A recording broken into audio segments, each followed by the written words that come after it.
Dear viewers, welcome to my channel. তোমরা যারা আগামী 24 তারিখ টেট 2023-এ বসতে চলেছো তাদের জন্য একটা গুরুত্বপূর্ণ নোটিশ বা বিজ্ঞপ্তি প্রকাশ করা হয়েছে West Bengal board of primary এডুকেশনের তরফ থেকে।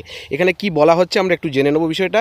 এখানে বলা হচ্ছে, it is here by inform to all concerned that TET 2023 primary will be held across the state on 24/12/2023 Sunday from 12 noon to 2:30 PM।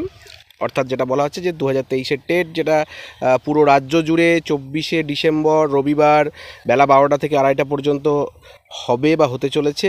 All TET 2023 candidates examinees R instructed to read the instructions as mentioned in the admit card carefully. অর্থাৎ প্রত্যেক পরীক্ষার্থীকে কিন্তু admit কার্ডে যে instruction দেওয়া হয়েছে second পেজে, সেইটা ভালো করে পড়তে বলা হচ্ছে। সেখানে অনেক কিছু নিয়মকানুনের উল্লেখ করা রয়েছে। The board will be compelled to take appropriate legal steps measures if any candidate examinee or any other person is found to break the sanctity of examination and or transmit any examination related information document digitally electronically purposefully। অর্থাৎ যেটা বলা হচ্ছে যে যারা পরীক্ষার্থী থাকবেন এবং সেই সঙ্গে যারা পরীক্ষা নেবেন তাদের মধ্যে যদি কোনো কেউ এই রুলস ব্রেক করে, যদি কেউ প্রশ্নপত্র ধরো বাইরে পাঠিয়ে দিল ছবি তুলে, বা এমনি হার্ড কপি পাঠালো, বা অন্যান্য যে নিয়মকানুনগুলো রয়েছে সেগুলো যদি ব্রেক করে, তাহলে কিন্তু তার একটা উপযুক্ত ব্যবস্থা নেওয়া হবে, এটা এখানে বলা হচ্ছে।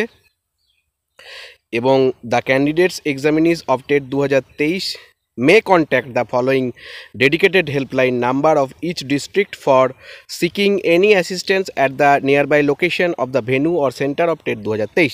যদি কোনো পরীক্ষার্থীর তাদের পরীক্ষা কেন্দ্র অর্থাৎ সেন্টার পেতে কোনো সমস্যা হয়, তাহলে কিন্তু তারা এই জেলা ওয়াইজ যে হেল্পলাইন নাম্বার দেওয়া আছে সেখানে কিন্তু তারা নির্দ্বিধায় যোগাযোগ করতে পারে। এবং এখানে যে রয়েছে এটা তোমরা স্ক্রিনশট করে রেখে দিতে পারো, বা নিজের নিজের জেলার রেসপেক্টে যে নাম্বারগুলো দেওয়া রয়েছে হেল্পলাইনে সেটা কিন্তু তোমরা টুকে রাখতে পারো। দেখো, প্রথম থেকে দেওয়া রয়েছে আলিপুরদুয়ার, বাঁকুড়া, পূর্ব বর্ধমান, পশ্চিম বর্ধমান, বীরভূম, কোচবিহার, দক্ষিণ দিনাজপুর, হুগলি, হাওড়া, জলপাইগুড়ি, ঝাড়গ্রাম, কলকাতা, মালদা, মুর্শিদাবাদ, নদিয়া, নর্থ 24 পরগনা, পশ্চিম মেদিনীপুর, পূর্ব মেদিনীপুর, পুরুলিয়া, শিলিগুড়ি, সাউথ 24 পরগনা এবং উত্তর দিনাজপুর। 12টা জেলার রেসপেক্টে কিন্তু হেল্পলাইন নাম্বারগুলো দেওয়া হয়েছে। এবং তোমরা যদি সেন্টার নিয়ে বা কোনো নিয়ে, অনেকেই সেন্টার নিয়ে বিভিন্ন সমস্যা, যে হয়তো ফিজিক্যালি সেই স্কুলের এক রকমের বানান রয়েছে, তার অ্যাডমিট কার্ডে অন্য রকমের বানান এসছে, হয়তো স্কুলটা একই কিন্তু তোমরা কনফিউজড। সোশ্যাল মিডিয়াতেই দেখছিলাম কি একটা স্কুলের নাম, তারপর ভবানী এবং ভাবিনী বলে যে স্পেলিং মিস্টেকের কারণে এটা সমস্যাটা হয়েছিল। তো এই ধরনের যে কোনো কিছু সমস্যা থাকলে তোমরা কিন্তু নির্দ্বিধায় এই সমস্ত হেল্পলাইন নাম্বারগুলোতে তোমরা কিন্তু কন্ট্যাক্ট করতে পারো, সেটাই কিন্তু বলা হয়েছে। ভালো থেকো, ভালো করে পরীক্ষা দাও। ধন্যবাদ।